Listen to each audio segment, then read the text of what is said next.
嘛是因为落大雨，人讲做总铺惊正斗，那做土水就惊掠漏。变若是落大雨，二楼灶骹就淹水，厝主无奈破文，要来请教网友原因到底是为虾米？这是台中太平区一栋20多年的透天楼仔厝，这几年变若是落大雨，二楼灶骹的涂骹排水孔就一直闷水出来。厝主过去捌找水电的师傅来修理通水管，结果无偌久，佫发生同款的情形。雄落一阵大雨，灶骹变做喷水池，厝主赶紧甲画面翕来，分享到网络去，望有功夫较老的人来开破一个，赶紧来找原因。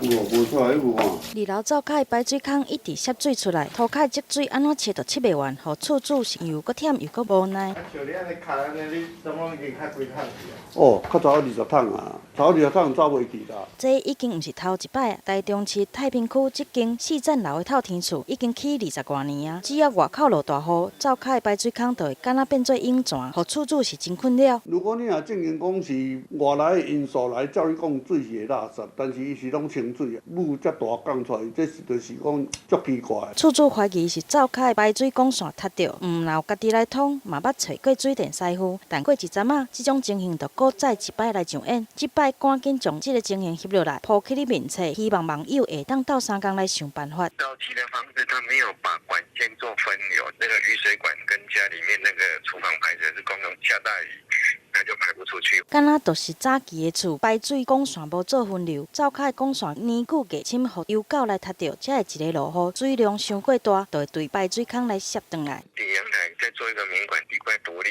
分开来。这分流就不会了。年就得要到啊，水电达人嘛提醒，平常每半年都爱将厝内水管来通通咧定期保养。若是大楼每5年，该来做一摆整体管线的检修，避免建筑物出现漏水、渗水的情形，影响到大的品质。